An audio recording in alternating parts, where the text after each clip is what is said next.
Get ready kasi papasok tayo sa masusing usapan tungkol sa firepower.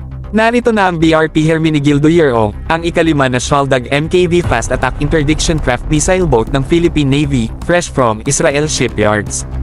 At alam mo ba, ang ating Lodi na ito ay armado hanggang sa ngipin, may Spike NLOS missile launcher pa.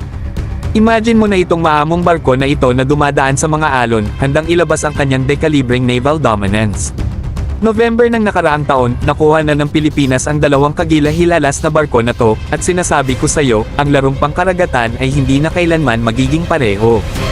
Ngayon, keto ang malupit sa siyam na Shaldag MKV Fast Attack Interdiction Crafts, apat ang magkakaroon ng karagdagang firepower na tinatawag nating Spike Noon Line of Sight Missiles, o tawagin na lang natin itong Spike NLOS MLS. Hindi ito basta-bastang missile launcher, ito'y isang pahayag ng layunin, isang deklarasyon na ang ating naval prowess ay papasok sa isang bago at mataas na antas. Usapang Spike missiles precision, range, at kakayahan na tamaan ang target kahit hindi kita ng mata. Parang may sniper rifle tayo para sa karagatan, tiyak na ang ating naval forces ay makakapagsagupan ng may kahulugan kahit na nasa malayong distansya.